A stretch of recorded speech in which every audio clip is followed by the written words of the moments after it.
Mm-mm. I don't have a topic today, like, planned to discuss. I'm just freestyling, like I said earlier. So what's going on with you guys over on TikTok? What's going on with you guys on YouTube? How you guys doing? Who's here? Just keep tapping up the screen for me, please, guys. I appreciate it. So that it could reach the FYP.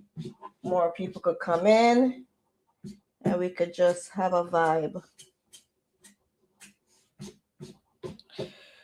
Is it me? How's life? How are y'all doing? I think I'm gonna start something up. I didn't plan to do it, but it just popped in my mind. Yesterday I was on a live with a young lady. She lives in Jamaica. And if you all know this platform, I'm Nikki, and this is ShortnSpicy Nikks, and I'm a born Jamaican residing in Canada. So I'm a Jamaican Canadian. My YouTube name, Blissy, ShortnSpicy Nikks, the same as here. I have two. One is ShortnSpicy Nikks, and the other is Nikki and the Fam. The ShortnSpicy Nikks is where I share, my past traumas and all sorts of stuff, deal with topics, any topic at all. But the Nikki and the Fam, I only do vlogs and stuff about my family, me and my kids, my 4 kids and my dog. Right? So this is the one that I go live on every Friday, ShortnSpicy Nikks right there. And I would love for you guys to go and subscribe to the channel as well. I have a lot of experiences that I've shared from different aspects of life. Molestation from my own father, leaving home at 16, being a single mother, battling with anxiety and depression. I spread mental health awareness. I'm an advocate for mental health awareness because I personally battle with a mental illness. That me talk about Blissy. That me talk about Blissy. I'ma come to you raw, not too raw. Not too raw, but a little raw. Oh, Lady Gaga. Raw, y'all know what I mean. I look a Jamaican taste, flavor to it, right? So I'm transparent. Some would say that I've shared my life on social media, but I see it as being transparent for something that I've built my platform on and that I stand 10 toes down supporting others going through the same. And you don't even have to fit any of those criteria. You don't have to be a single mother. You don't have to even be a mother. You don't have to go through childhood trauma. You don't have to be any part of that. All are welcome. Wagwan, uncle. Make sure you not give away my things. Which things that? What me I feel? You hear me? I give something away over here? And what me I feel over? Uncle, don't come distract me. Because you're a distractor,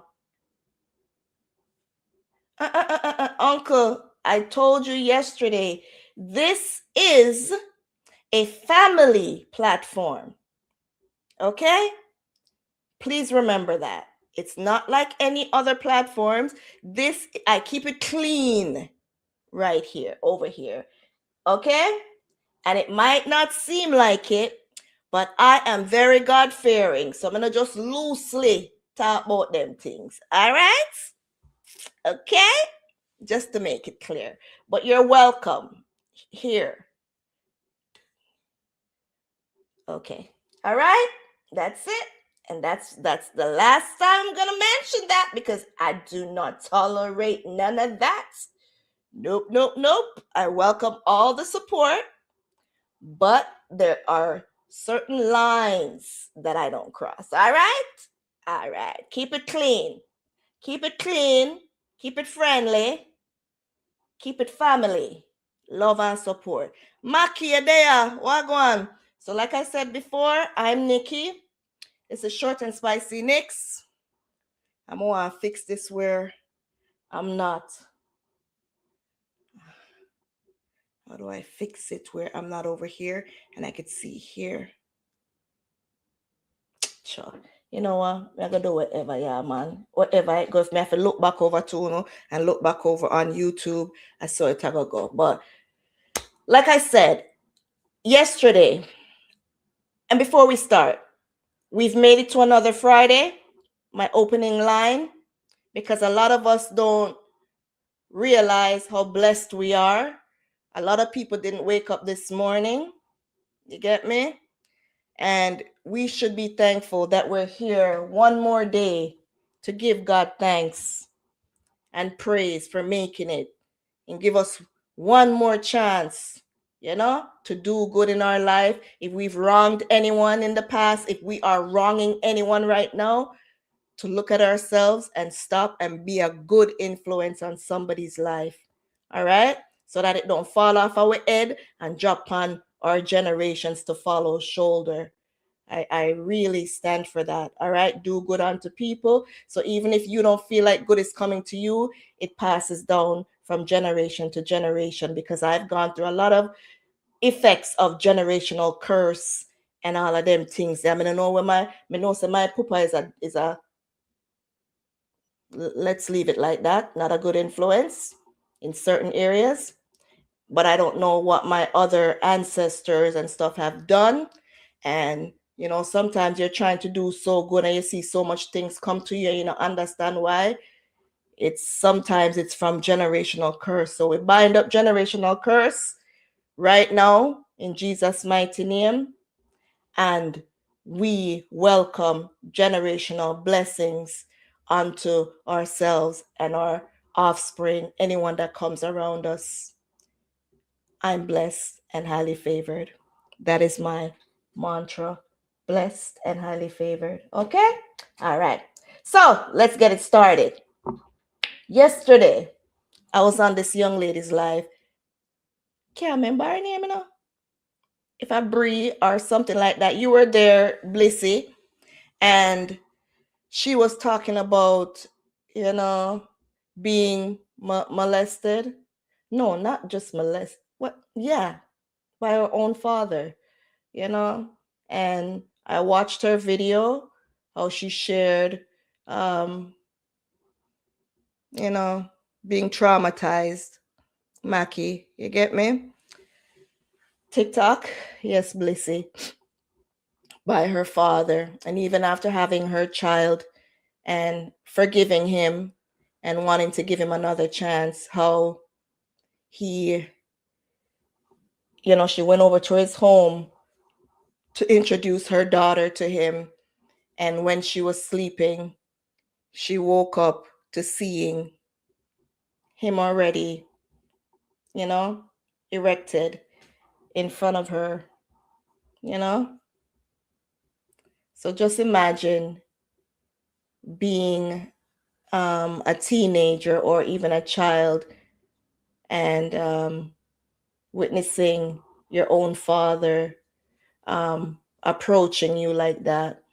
And I had to go up in the box because I try to stay away from those, because it's very triggering, right? Very triggering. And you don't want to continue reliving your past. So you try your best when you see stuff like that to stay away. But for some reason, you are pulled in. And that's what I notice with myself. No matter how I try to stay away from certain things, it's like I become frozen when I come upon stories like that, that remind me of my experiences. So yes, I've experienced something like that. And I went up in the box and I tried to give her, as much encouragement as I could, not trying to hold up her time and not trying to take over the platform as if it's mine. But I tried to throw out everything that was on my heart to encourage her, because she's visibly in so much pain. And I know too well how that feels. I've never really come here on TikTok and shared in details about my experience. I've shared a little bit of it on my YouTube channel in a video called, I can't remember, something about history. Something about history. I can't remember right now. I always forget. But I'm going to give you guys a little detail on it right now.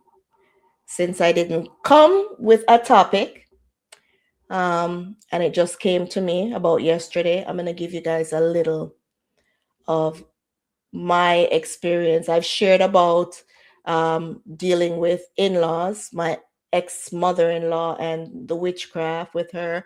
I've shared, being a single mother, and the bad influence from my ex-mother-in-law and my children's father, not really being the father that he needed and needs to be in his children's lives.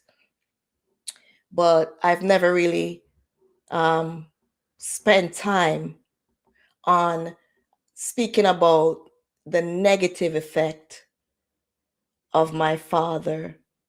Yes, there are positives, but my first trauma, my first real trauma, or I don't know if I should say it's my first, but the one that one of my traumas, because from a child, I was experiencing traumas, little traumas. You get me? Not growing up with my mother, my father taking me, actually pulling me, just like this, from my aunt to take me to the country, Clarendon, to go stay with, his uncle's his uncle and his uncle's wife. So that on its own was a trauma. But as a teenager, my father just continued the line of destruction of traumatizing me. Now, when we came to Canada, I was 12 years old. And from the get-go, I always knew of my father. Why would she allow her child to be around him since he did to her? I would never go around him, plain and simple.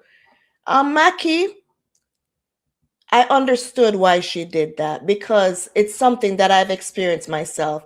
After, and I'm going to backtrack, I'm just answering a question with Mackie, and then I'm going to continue with my experience. We're still children, right? And from what I heard that she said, it sounded exactly what I thought for myself. Why I tried to make my children know their grandfather. After a while, you start to feel like a child, like you do need your parents. You still want your mother. You still want your father.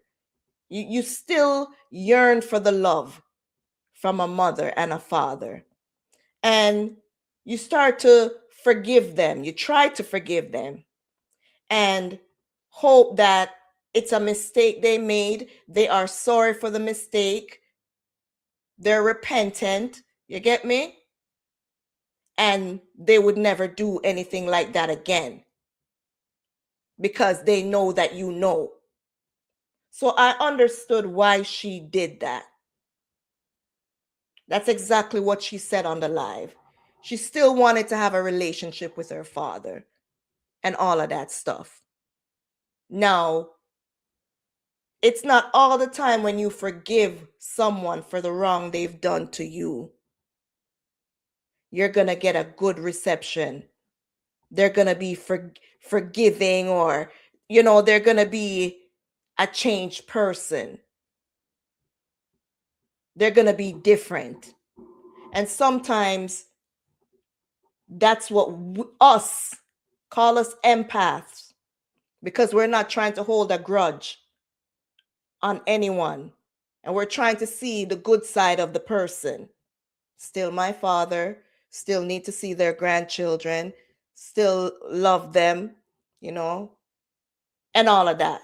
But then they shock you, and not so much shock you. They're the same exact people that they are, never change.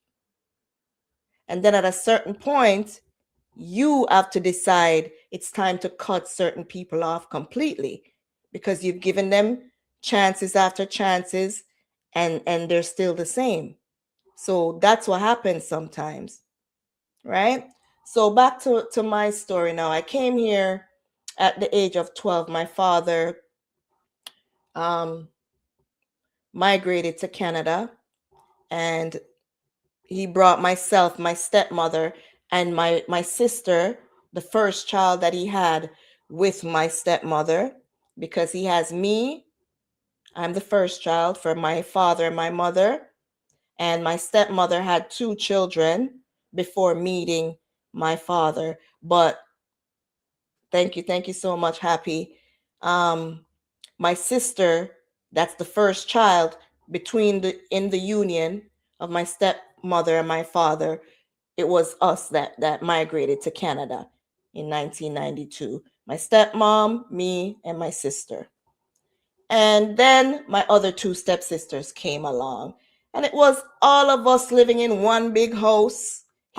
His brother and his brother's wife, and then their children, my uncle's children, cousins. So it was one big house that has, like, say 4 or 5 rooms, and each family had a room, because that's how my aunt brought them up. My aunt was here in Canada first, and she brought her mother, my grandmother, and her siblings to Canada. And they all lived with my aunt and her husband, and so when they were able to, they did the same thing, got one big house, and then they each sibling sent for, and you could look at that, and that is the good part. That is the good part. The blessings of, what I would say my family tried to do, carry the generational wealth in that way. My father has always been a very angry and ignorant person, and I didn't know. Yes, tap up the screen, please. I'm asking you guys. I really appreciate it. And YouTube, don't forget to come in, share the live, all of that.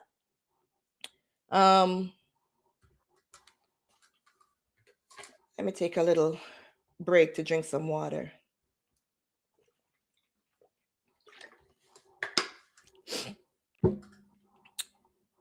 So I was in middle school, and after a while, we moved, right? We were living in Toronto in a house, and each family, time to move on to our own now.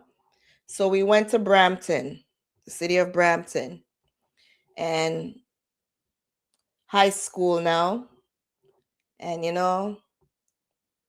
wanting boyfriend, wanting to go to school dances and stuff. And my father was I thought it was overprotective, because it was so hard for us to go to stuff like that. We were either being told no, or ask my stepmom. And when we asked my stepmom, she would say, "Did you talk to your father about it?" Like, they would play that game with us. Now, my eldest stepsister, I didn't mention that, She's 3 years older than I am.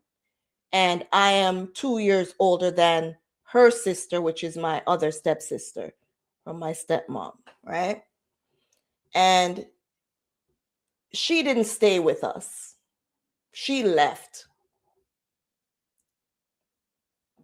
I think as soon as we moved to Brampton, she left, went on her own. We didn't know why, myself and my other stepsister, we didn't know why, but she left. My stepmother started to get pregnant and started having more children. That was like probably the second child, and stuff. And I remember once I heard police was involved because we moved. We were living with her friend, a big woman friend that my stepmother has in Canada, and we lived in the basement. And my father would get so upset with me for every single thing. He would get upset with me. I remember I was such a basketball fiend. I loved basketball and Michael Jordan. My God. I loved, absolutely adored Michael Jordan. Everything is Michael Jordan. Okay? My jacket was Chicago Bulls, red and black, number 23, MJ.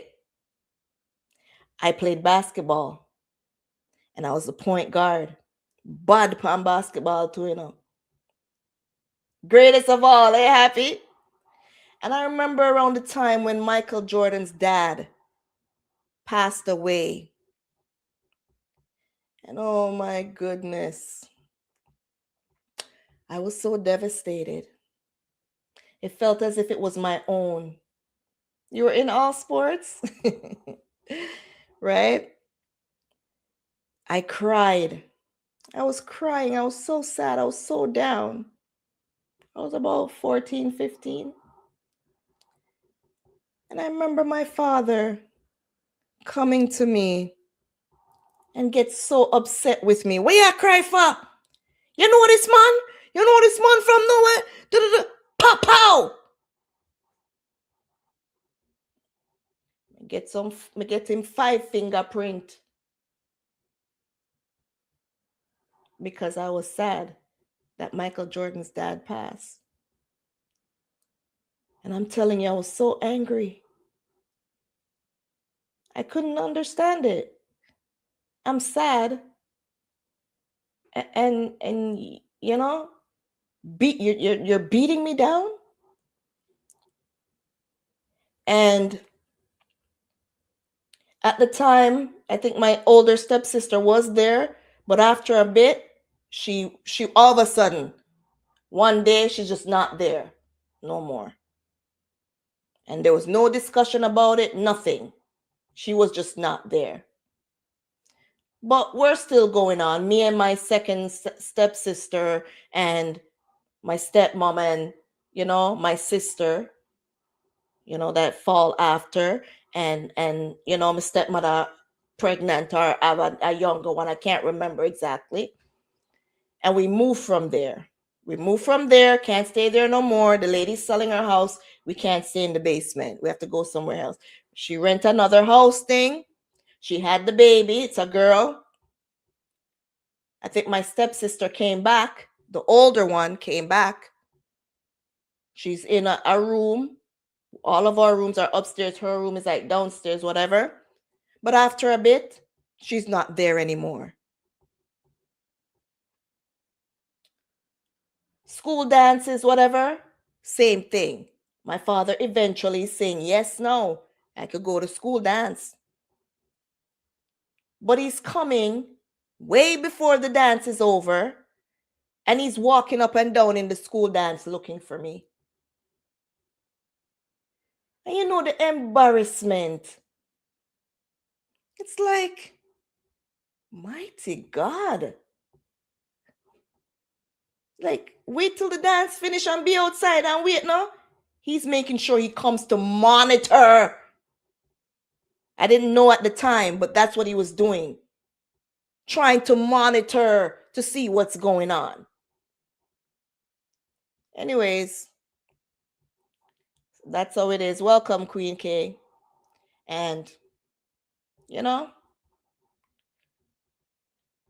once a police was involved, or was it that he was in jail? He was in jail one time. And I just remember my stepmother giving me the phone and say, your father wants to talk to you. Don't know why he was in jail. What for? But talked to him on the phone. And I don't even remember. I don't recall the conversation and what it was about. But, after a while, we had to leave that place. We ended up in a shelter. We're in a shelter in Brampton, taking the bus to go to school. Me and my stepsister, the one that follows me. We take the bus one time, and the bus carry we all around Brampton, because we don't know where we are go. I was the older one, but we get lost like about 10 times a morning there. Anywho, we went to Heart Lake. I went to Heart Lake. She went to some other school. I can't remember what the school's name was. I have my little boyfriend, Sean, Mr. Sean Clouding. Yeah, me I call out him name. I did my boyfriend. Did you make it to school? Yes, we made it to school. We went to the Brampton bus station, ended up some far place downtown Brampton. I keep asking for direction. Them said, take this one to go there. And then listen to me. One of the time we were on one of the bus, we were going around and around in circle till the bus reached the last stop. And so this is I'm like, oh, so where the heck, huh? Okay.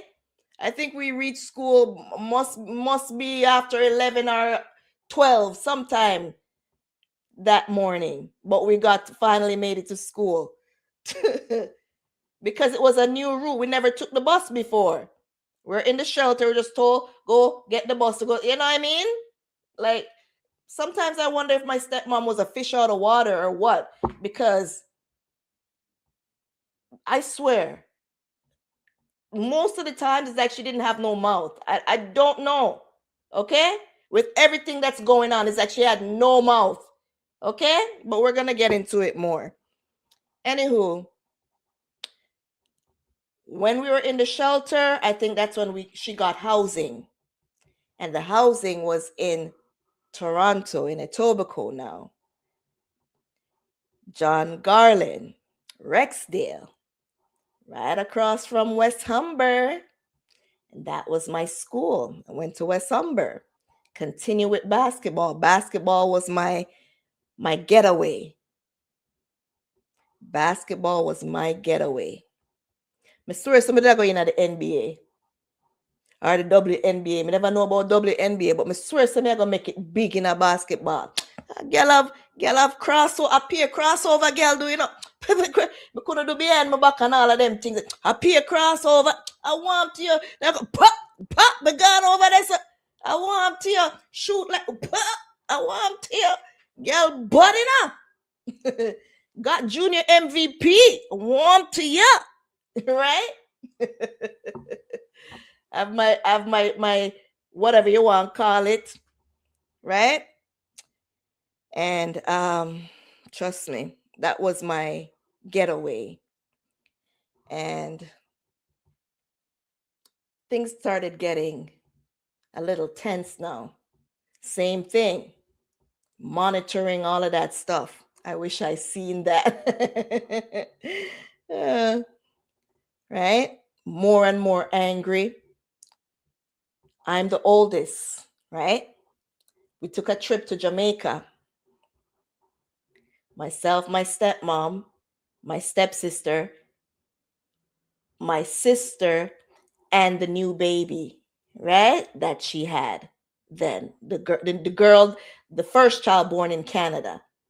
I went to Jamaica because I'm 92, and all of that is in the space of 2 years. The move-in and all of that thing transpiring. Because 94, December 94, we went to Jamaica. My dad didn't come. I was there at Tivoli now and everything, and first trip back, 2 years. Yes, I played netball in Jamaica because I passed for St. Hugh's High, and I I used to play netball when I was in St. Hugh's. Even before that, I went to Denhamtown Primary, so I played netball from me at Picnic. So when I came to Canada and basketball and realized, it was so easy for me. I guess that's why I did so good in basketball because I had the netball, training and stuff. Anywho, and I was a center playing. It was a center. What do they call it again? I can't remember what they call it. It's a center, right? In netball. Anywho, yeah. So we went to Jamaica 94. And me glad say my father never did it because him a watchy. Him just watch people and you know what I mean? Feel prime, I'm 15 and I was gonna turn 16. I did turn 16 that December, right? But I was 15 turning 16 and boy, them a Tivoli, grew up when they did have a little crush on and start to some of them and it's like you're foreigner now and everybody wants you. You look a skin hot, No picnic, nothing skin clean, You look a pet them just a grow. Girl, pretty, Having the little, the bob cut with the braids. Yeah, and I'm a look a bob. My skin color high them time then. Nice and slim and trim, but look about the cocksucker. You get what I'm saying? Nice and So one boy with it like he used to run me down and me run and make sure when me reach my yard him stop run me down and just go about him business. Cause my stepmother or our mother can't see, So hey boy, yeah, so it's stop, Go on, man. Can't make him catch you, But if him come close, I can catch and you reach home. All right, now I have to go home. Right? See him now and he might put talks and everything. Volunteer for care we go over Denhamtown for we go see the teacher them and so Miss Brown is my teacher, and him walk we go over there and him I promise my stepmother's mom that don't worry man, I'll make sure them safe and everything. So it's me and my stepsister went and everything and Daddy and he was good, but say he might try work for getting, work for getting at the family. You get me? But never get a chance because my crush from I was so young and in grade 4, 5, 6, Mr. Terrence McLeod. Am I McLeod him name? Or whatever I want him. Terrence McLeod, yeah. Tall, get tall now, and exchange number and everything and yeah. Anywho, my aunt came to see me. My auntie lived over the board villa across from, she lived over the Denhamtown side. We lived Tivoli, the buildings, the courts, And I remember one time I'm inside and I hear my aunt outside. She sent my cousin upstairs to knock the door because her and my father never got along. She's the one my father, and her were doing tug of war, pulling me left and right to send me to, because my father wanted to send me to the country. But she realized that I didn't want to go. I was like 3 or 4, 2, 3, 4, one of them age. And she was trying to sneak me away. Right? The first one that I said, my first trauma. Anywho, so she was downstairs and she sent my cousin upstairs to knock the door. And I'm inside and I just hear my stepmom out there cussing. Go on this and that. The one I want to live in one place like sardine and blah, blah, blah. Hey, girl. And I'm in there listening I'm like, is this lady talking about my grandmother and my aunties and my cousins? And that's what me get my love from, And you're a child and you can't say nothing because you have to go back a foreign with her. And I'm in there and I'm like, this lady's going on like this, bro.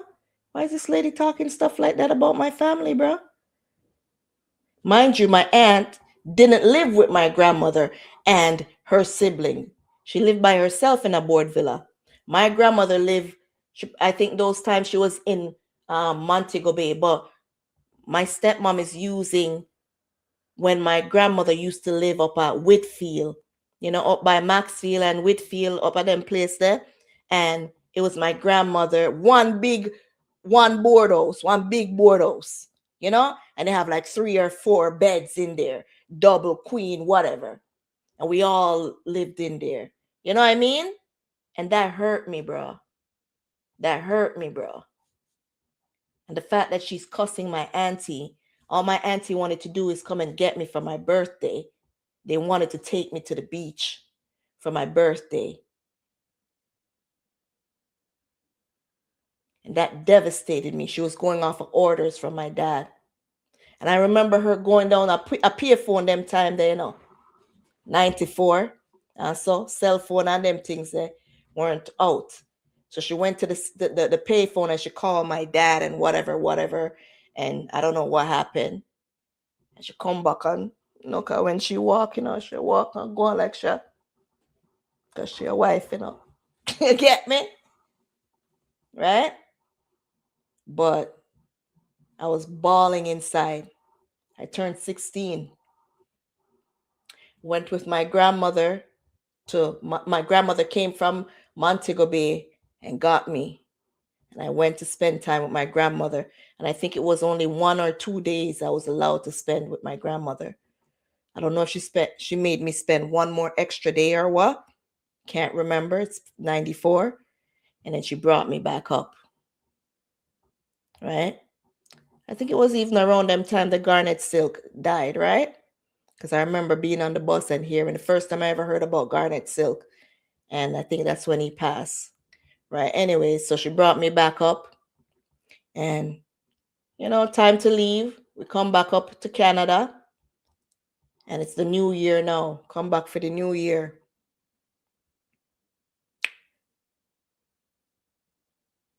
Yeah, I'm 16. Yeah. Come back up for the new year. I still have my stuff in my suitcase because things are still going on. Hi, James. It's still tense there. I'm responsible for my sisters, all of them. I'm the eldest. When them gonna work, my father no did, stepmother gone, look a day jar or whatever. Make sure the house clean up, plates wash and everything. And I leave there and go up to Orpington to my friend. Her name is Donette. She passed now. She's no longer here. God rest her soul. Donette or Denise.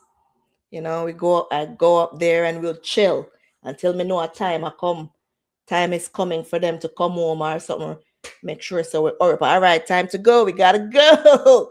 Push my little sister, the sister that was born, the first one born here in Canada, was like not even a year. I don't even think she wasn't that old. Probably 8 months, 9, a year, somewhere around there. Make sure we get back home and like we've been home all day. What am I play with? Not doing anything bad, but we just, get a little breeze out of the house. And them did love it too. We leave God done it, go sit down and chat or whatever outside, just chilling, whatever, you get me? And then come back home. Now, around March, April, one night I'm sleeping in my bed. And always sleep. We lay down on our belly, but it's like we're on our side, and our legs are like that. One leg is sideways, you're on the bed and you're sleeping, and one of your leg is like that. Yeah. And when it gets to this part, it's hard for me to, you get me? So I'm going to give you guys a detail as much as I can. And my door is locked. I'm sleeping in my deep sleep, but I could feel like a wind by that area, right? And I'm like, oh, what that? I'm slowly waking up out of my sleep. And I just open my eyes and look. When I open my eyes and look, I see the person get up from where they are and ran out the door and drag up the door.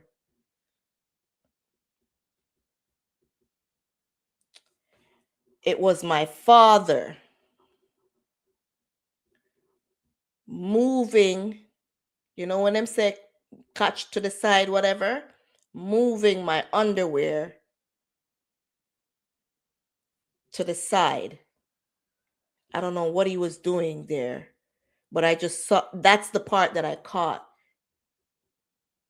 you know? And then he got up and ran.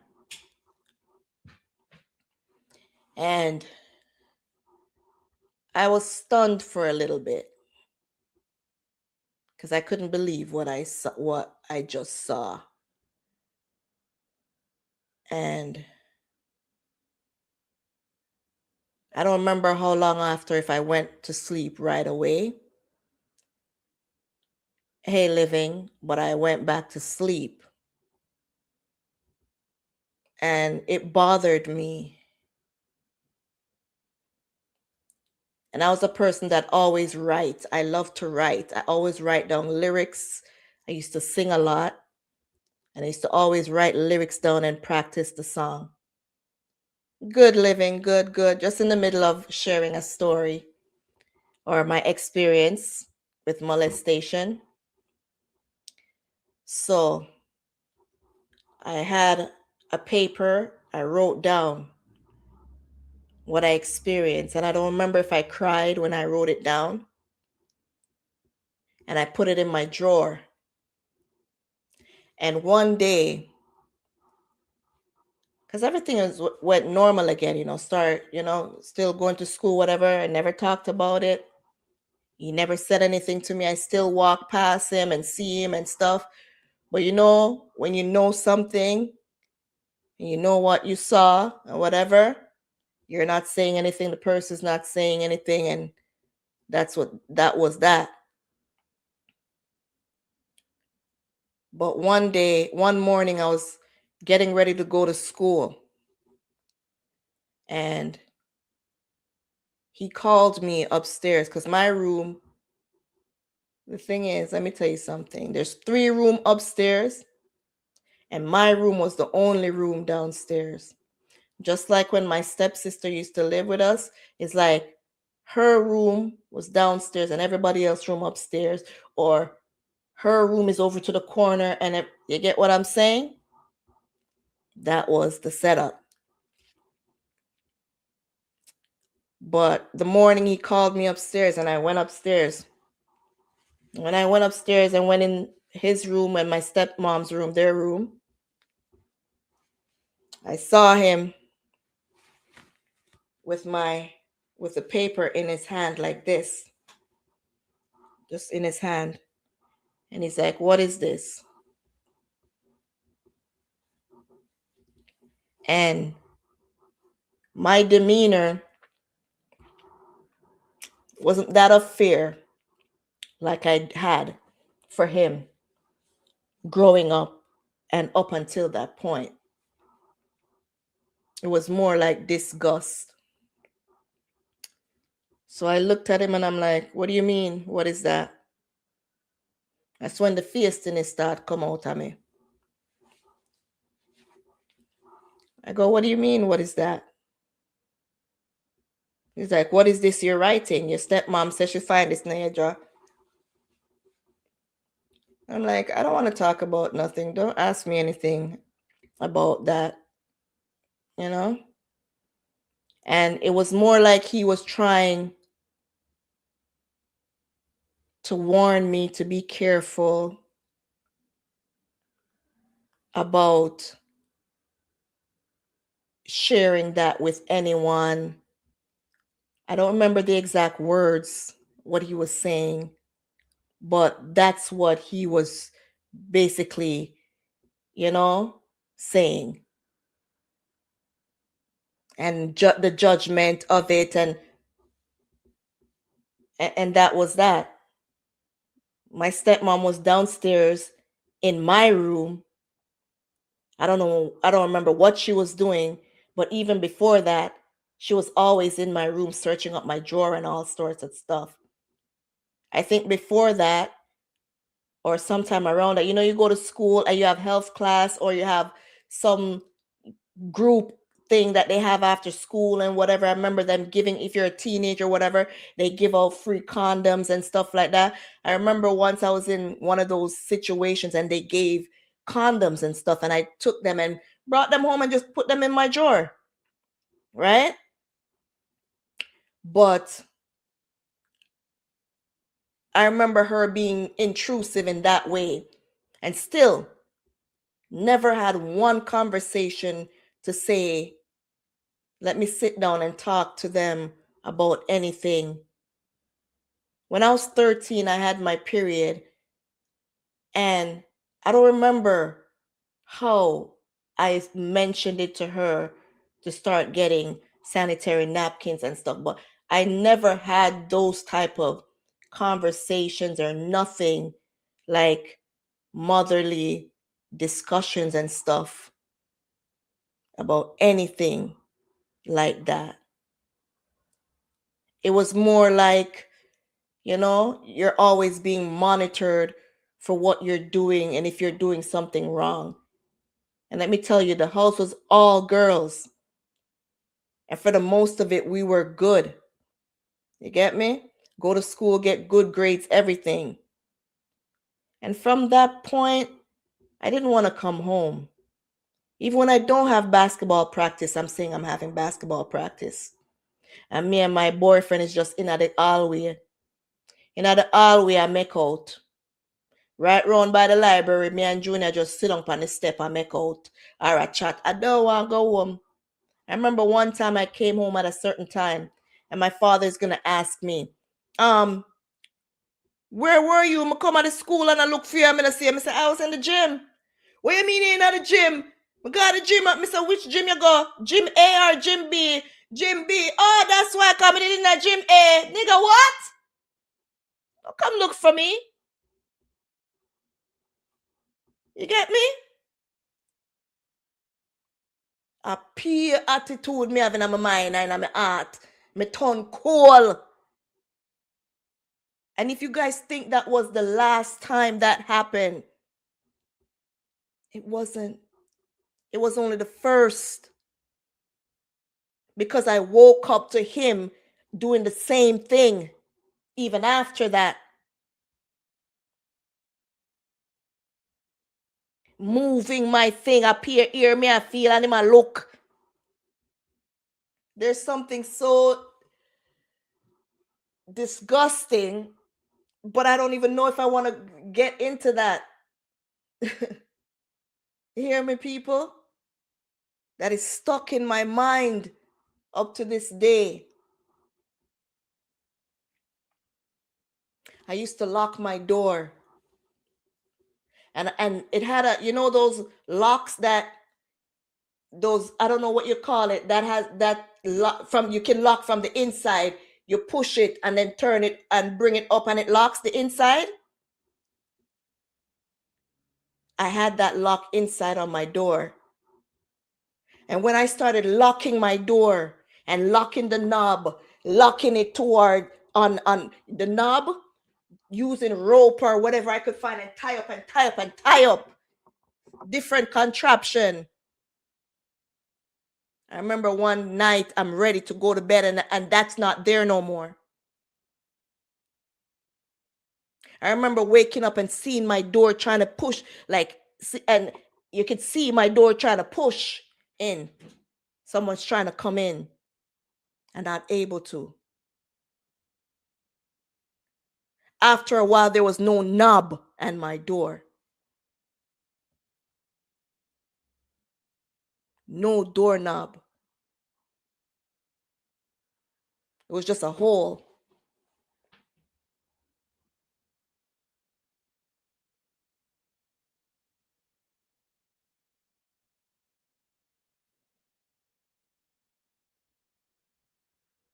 I used to be so traumatized. I was scared to go to my bed at nights. I used to be down in the living room. I'm in the single chair, sitting down, curl up, biting off my fingers, putting it between my teeth. Up to this day, that's one of my coping mechanism. Biting my fingernails and putting it in the middle of my teeth and play with it. And doing that, playing with it, taking it out, put it back in. And he would be on the other chair over there, sitting down, smoking his weed or whatever, like a predator. And I'm fighting to sleep, not wanting to go in my bed. Stepmother up in a fair room like nothing.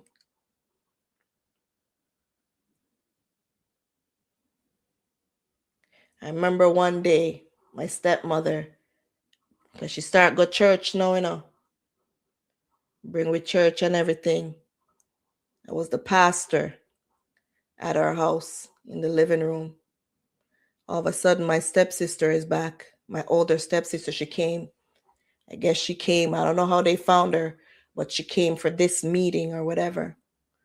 And they're in the living room and we're talking to the pastor. And my father is in the backyard, out there walking up and down while we're inside talking. I don't know what that was supposed to do. Remember, after that, I had to go with the pastor to go have some talk. He came for me one day, bring me to Tim Hortons. We sit down, we're talking. I don't know what he's asking me because I'm not even talking. You know, all my aim and my focus was to get out of that house. All my aim and my focus was to leave that house. My stepmom already was on top of my nerve because meantime, mind you, my father's out there cheating, He have woman out there, I come home when him feel like, me one left in there, Me feel like me have all of the work I deal with, And me are the older one, so me have to make sure house clean, dishes wash, whatever. You get me? Most times she's calling somebody. I feel like it's me she's calling. Like my name just dip on top of your tongue. Like, what? Nobody else not living here? I saw me a feeling, I remember being in my room, laying in my bed. Michael Jordan posters all over that one wall. Pure MJ.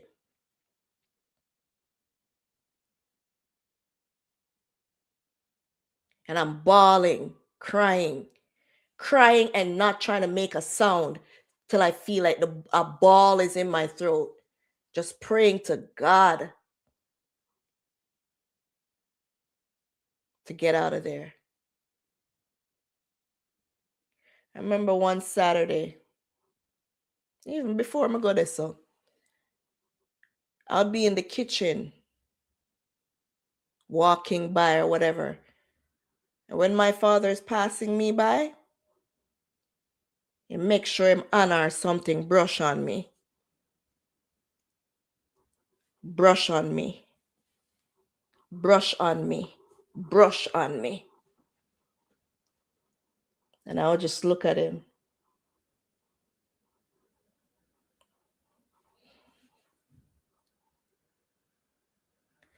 He actually went out and groped me one time.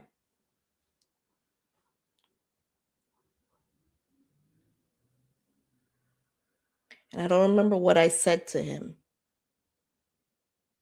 But I wasn't swearing and cussing bad word them time there. I was still afraid to cuss bad word.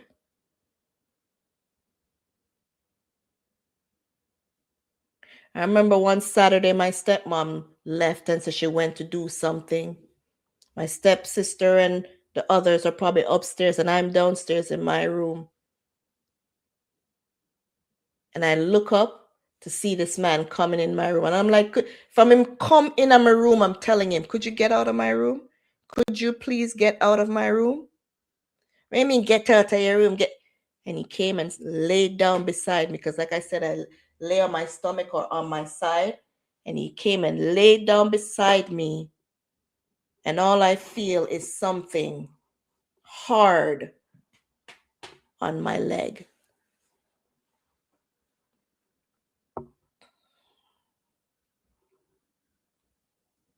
And I started getting so upset and just telling, get out of my room. You know, this man tried to convince me that nothing is wrong with it. I'm his daughter, and about love, and him just love me. I'm like, listen to me, leave me alone, please. I just didn't want to hear nothing from him. That's what I went through. Shortly after that, one Saturday again, my stepmother was doing laundry, and she asked me to go pick up the clothes from outside off the line. Summertime, because that was, like I said, this all happened 95, sorry, because I went to Jamaica to 94 December. So this happened in 95, around April. It started happening about this for months, what seems like decades to me, because it was something that was occurring. One night, him coming in my room, I'ma wake up like he was in my room. I woke up and saw, I'ma run out of the door and just start telling him from the top of the stairs, if you ever come back in my room again, you get me? One of the last times. Anywho, the Saturday with my stepmom, I don't remember if it was a Saturday, sorry. The day when my stepmom was doing laundry and asked me to go outside and pick up the laundry. I went out there and I brought the stuff in, but I was already annoyed because my stepsister was in there and I was wondering why she's always calling me. I just had enough of all of them. Him with traumatizing and torturing me and just preying on me, and her stand was she, because I knew she knew, because the night when I came out the room cussing him, she came out of her room and was upstairs looking down on me, cussing him, telling him don't ever come back in my. She knew what was going on. She knew already. The reason why we were having the meeting inside the living room when the pastor came is because my stepsister, the eldest one that was always being missing, one minute she's there and then the next minute she's not there, is because he did something serious, more serious. I think penetration was involved with her. And in Jamaica, and police and badman, everything was involved. And he had to leave Jamaica, leave Tivoli. We didn't know that until in our older age. You get me? I didn't know that until I was older, that that's what took place.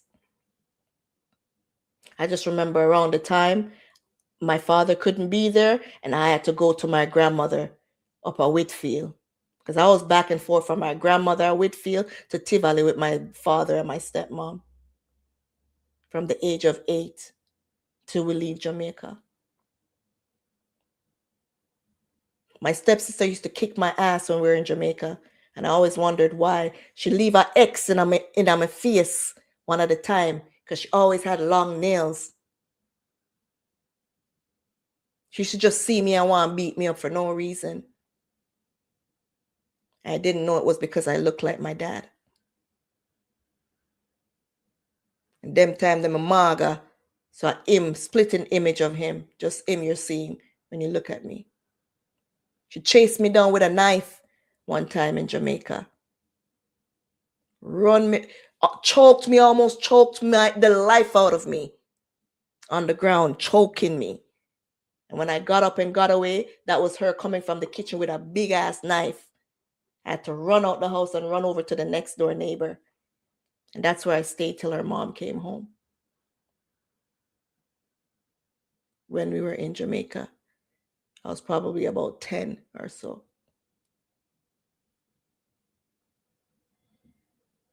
But up here in Canada, when it started happening to me now, and I started getting fed up, I didn't want to do anything that my stepmom was asking me to do. So my little sister, the one that I told you that I would put in the stroller and leave the yard and just take everybody and we're gone up on my friend yard or whatever, she was close to the door, the backyard door. I don't know if I stepped across from her or whatever to go get the clothes. I really didn't. So I probably had some attitude or whatever, didn't want to. And when I came back inside and probably did the same thing, because she's sitting there watching, she's sitting there. Instead of she get up and move the baby or something, she's sitting there with our demonic self, watching what I'm going to do, or watching if I'm even going to step on the baby or whatever before she get up and go take the baby. That's how wicked she was. I didn't step on the baby, but because I probably stepped across or close to, could have, it infuriated her. And she just grabbed me and started give me some big heavy licking on my back. Mind you, this lady is like 3, 4, 5 times bigger than me them time there, Little and maga, so, And I know when me have look of flesh on my body, Start give me some licking on my back. Me just feel the energy come out of me and me just raise up. Bam! Peer thump me a thump her on her face back. Me just start fight back. I felt like I was fighting back for everything. I said, this is it. Bam, bam, bam, bam, bam, bam, bam, bam. I'm fighting back. And I saw me lick her, so she licked my back harder. And I got out the house. And my father was sitting down on some rock place right beside the townhouses. And I told him, and I said, listen, I'm not staying here. I'm not staying here. And him and I walked back to go to the front of the house. And when we got there, I said 2 big rock stone because she loved garden. And she have big garden in front of the house. And I just take up 2 of the rock stone them what she have around the garden. And when she came out and they're talking, I say, you go and chat, you might have sealed this in your face. And that's when no respect. I lost everything right there. Right there, I said, everything done. I'm not staying here. And after all the back and forth and whatever, I went inside. I grabbed the suitcase. I start dragging down the old clothes, them. Anything that was around that was mine, stuffing them down in there. I didn't even touch the Michael Jordan posters. I just started grabbing down everything. The lady come upstairs and empty out the suitcase. She just take it and lift it up and also empty out it. A me charm get this. A me charm get this. My auntie, my father's sister, lent her that suitcase for us to go to Jamaica the year before. I'm going to say, yeah, I don't give a shit. I'm going to say in my mind because I'm still not swearing. But that was my attitude. I don't care. I'm going to go downstairs. I'm going to grab a pure garbage bag. I'm going to stuff the whole of the old clothes them in the garbage bag. And I didn't know where I was going. But I called my boyfriend's house. Because I had a little boyfriend. But we weren't sexually active. With a kiss and go on and go on and go on.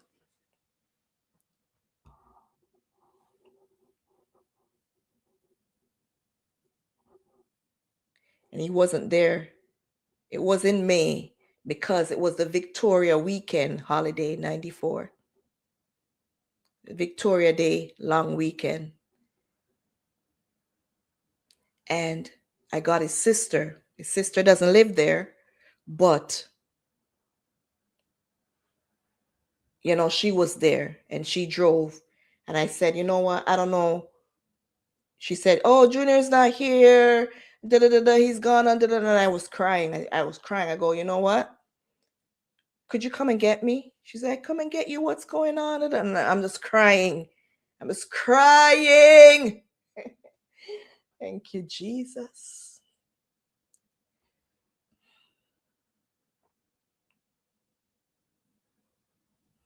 I said, I don't know where I'm going to go, but I'm not staying here.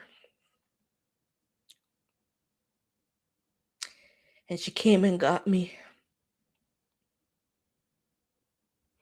And when I was leaving, I still went over where my dad was on the side. And he's like, yeah, leave? I'm like, yeah. And he said, is it because of me?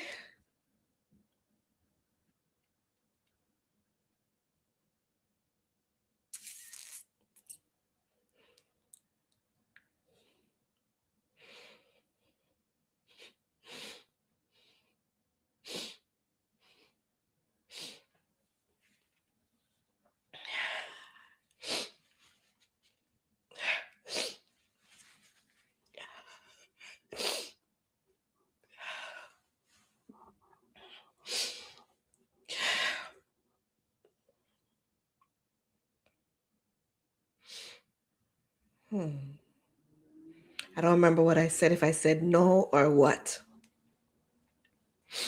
And that's when I continued struggling, guys. I left and I started battling out there in the world.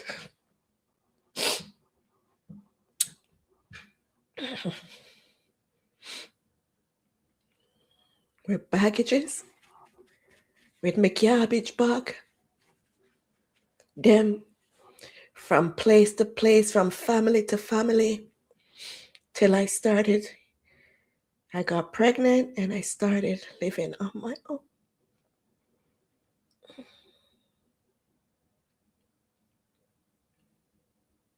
And I promised myself that none of my children would go through anything like that.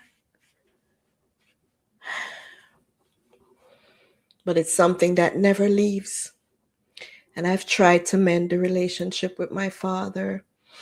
I've mended the relationship with my stepmom. When I had my first child, my stepmom was there in the hospital room and everything. But it never leaves, guys. That's something that never leaves. And no, I don't have a relationship with my father. My choice. I don't feel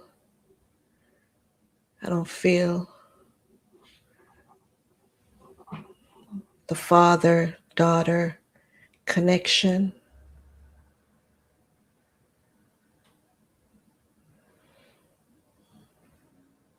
I don't even know if I forgave him. I've said that I've forgiven him. I don't know. I've asked God to help me forgive him and stuff, but I don't communicate with him now or anything anymore.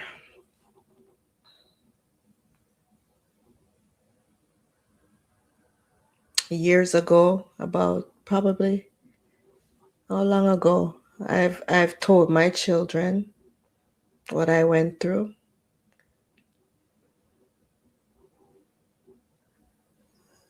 The only one that doesn't know is probably my 12-year-old. He doesn't know, but his older brothers and sister knows what I've been through. I've never left my children over there to spend any type of night over, or anytime I would go there, it would just be me and my kids. Even being in the presence of my father, I would still feel uncomfortable, even though I'm an adult. Something that never leaves you.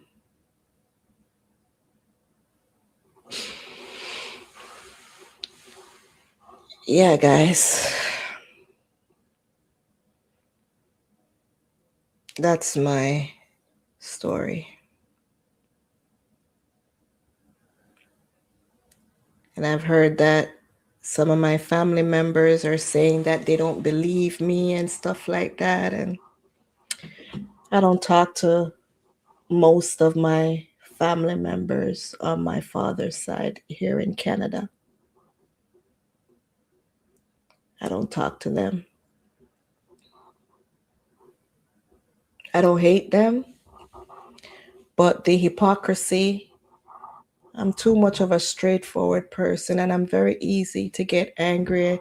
And I got baptized in 2020 um, because of what took place with my ex-mother-in-law, and I almost lost my life. And um, I told myself that if I can't tolerate someone, I'm not gonna stay in their midst and argue with them and go back and forth. It's best that I just keep my distance because I don't want to be triggered, and I just want to be at peace. And I think after a while, people should understand and know themselves, and I can't change people from who they are. I'm not into the nonsense. And I can't bother with the back and forth behind the back, you know, this one said this, that one said that, and people having you up and people bringing your name and carrying news. So I just told myself I'll just stay in my peace and be peaceful and just come and chat with you guys and not trauma dump on you guys, but share with you what trauma can do to a person. And it's not just as easy as saying, leave your past in the past. It's how you choose to live your present. It's not like you can't go back and share your past, but how do you choose to live in your present? You know, what are you offering to society? You get me? What change are you making for the better? And I choose to bring awareness instead of being angry and take out my anger on anyone else. I'd rather share my experience, you know? Yeah, that's it. And how I'm living my life. I'm not what happened to me. I don't have to be bitter. I don't have to cuss and swear and war everybody, you know? I chose to heal and live healthy because I've been through too much pain from too many people. I don't like pain. I have pain even now talking about this. I have a little headache, and it's not a good feeling. I'm getting older. I want to see my grandchildren. I want to live life happy. You get me? I have pain that I don't even ask for. I have memories. I have PTSD. I have chronic pain. I'm not even working. I'm on disability because of my traumas, all my traumas that I didn't ask for. I didn't ask for those experiences.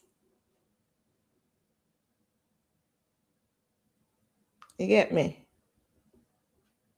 But I'm still trying to live past them.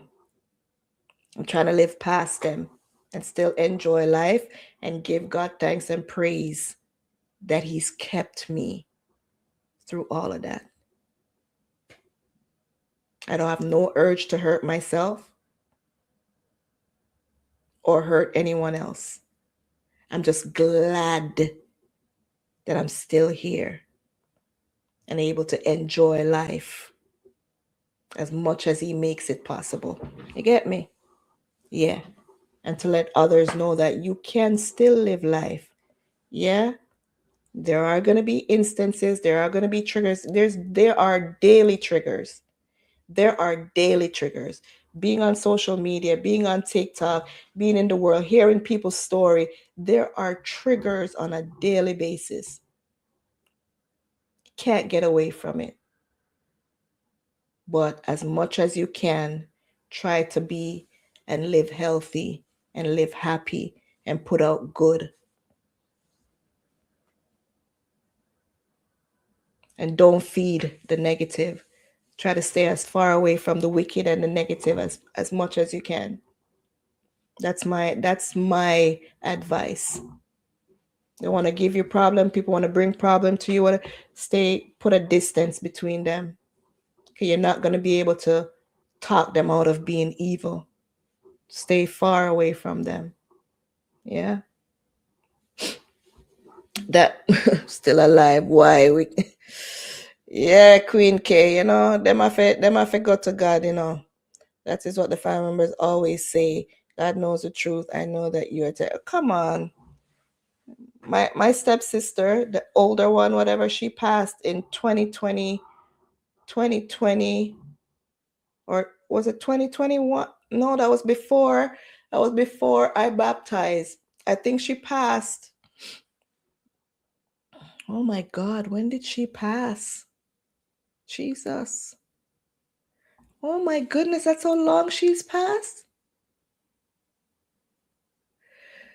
When did my stepsister pass?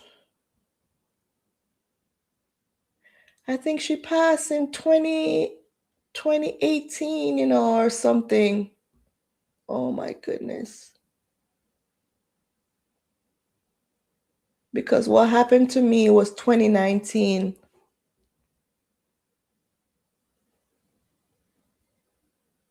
Or did she pass 2019? One of them. Before COVID. Yeah, she passed 2019, and that was another trigger. Because she suffered for years of what happened to her. And I don't know the extent and the details of what she went through with the same person, but I knew it was bad. From my understanding, it was bad. And I've told people, I remember telling this girl that used to date my baby father's friend. She used to sleep with my baby father at one time too. But because she was dating my baby father's friend and we were going to the same jail to go see both of them, my baby father and her man, which is my baby father's friend, we got, acquainted and whatever. And, talk on the phone, and we developed somewhat of a friendship, whatever. And I showed her that, when my baby father get upset one time, talk about, oh, my father dissed me and my father graped me and stuff like that, try to make me feel worse. Even though I wasn't graped, it still felt bad because, he tried to manipulate the story, the experience, and make it seem worse. Even though what happened to me is bad enough, but for you to add to it, to get to me, that's how demonic this guy is, right? I told her that he said, and even her, when she upset, she cheated on his friend, and he found out, my baby father, and he told the friend that this girl slept with one of his other friends, and she was trying to get back at him, and tried to set me up. Oh my God, I'm telling the amount of mix up and things that I've gone through. You get me? Because of people and the dirty lives that they are living. And when you always feel like you're the butt of their nonsense, the butt of what they're dealing with, the toxicness that they are, you become the victim of them. And I've had people try to use it. Oh, your father this that to you, or your father that to you. Like, what? My girl, I just told you that he said that. And even if that did happen to me, like, does that make you feel better about yourself? Telling me that happened to me? These are the most miserable people, guys. The most miserable people that feel like if they have something on you,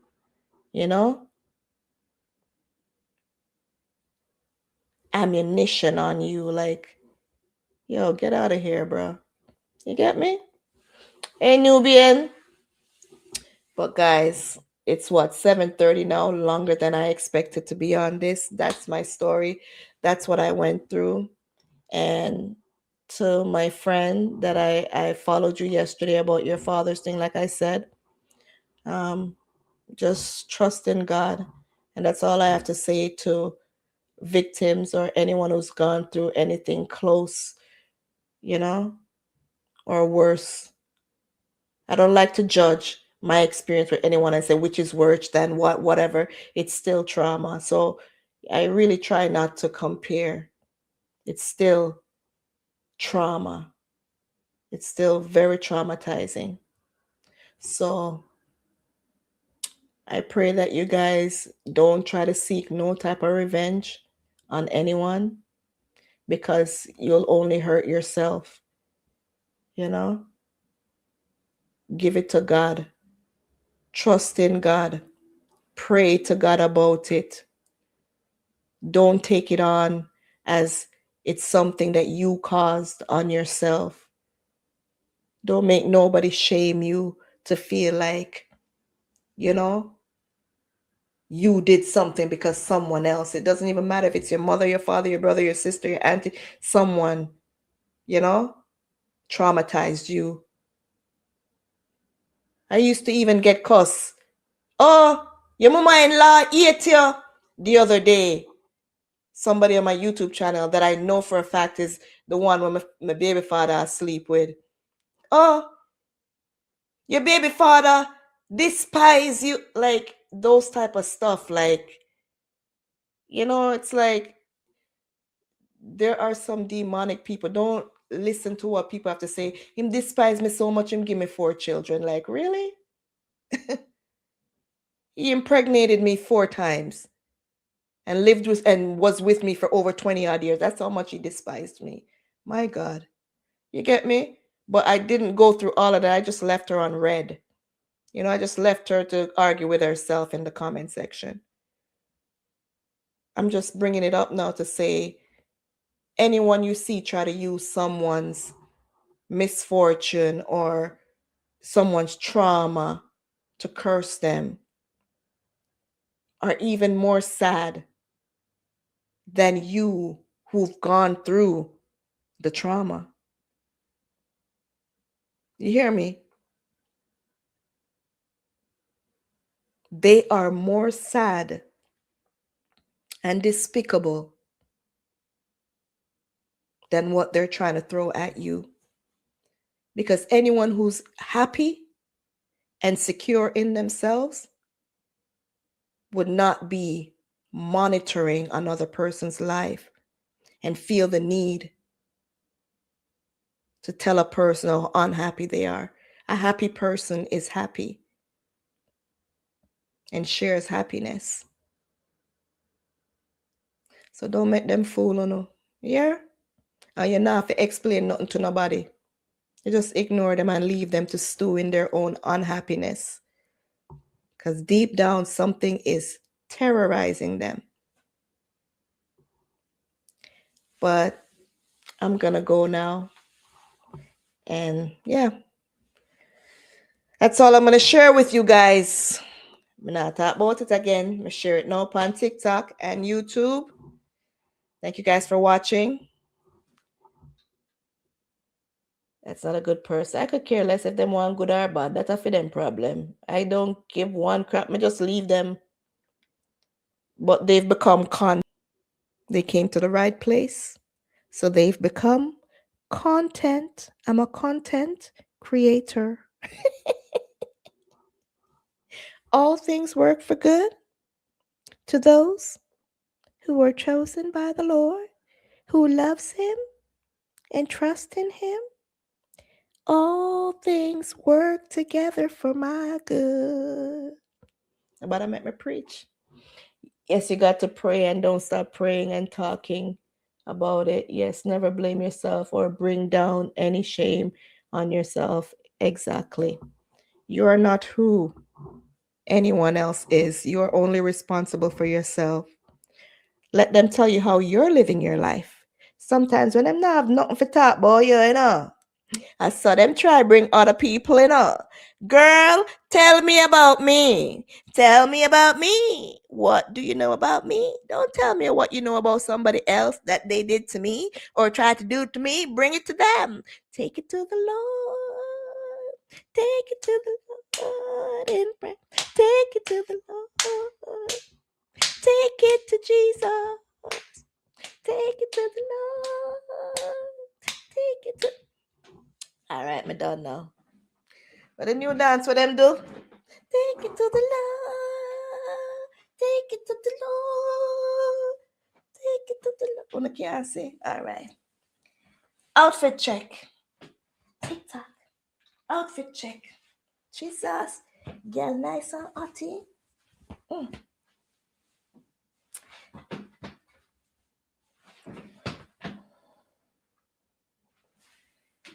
Oi! The phone. I play around like the live done. I'm gonna go buy my food right now. Outfit check. YouTube. How me stay? You know, me put on the deodorant to them. Guess what me do? Like a boo-boo. Take the deodorant and push it through yourself. When me look, the deodorant. Lord have mercy. Outfit check. How me stay? How me stay? You know when you used to pose? Let me see if I can pose. Let me cover up the belly.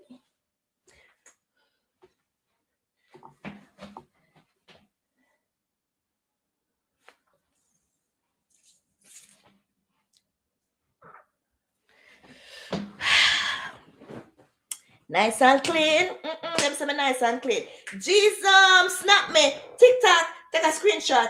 Ooh, take a screenshot. Girl, nice and fluffy. Screenshot it. Take a picture of me. Fierce. Blessed and highly favored. See you next week. Same time, same place. Short and spicy Nikks. We gonna run this town. I'm joking. You did? Bless up on yourself. Yeah. See you next week. Same time, same place. We are blessed and highly favored. Never you forget that. We are blessed and highly favored, okay? Have a great weekend. You guys too. Go get your food now, mama. You don't know. One Nikki never two. Awa. Met them know. All right, me done now. Me done with myself. Love you guys. Have a blessed one.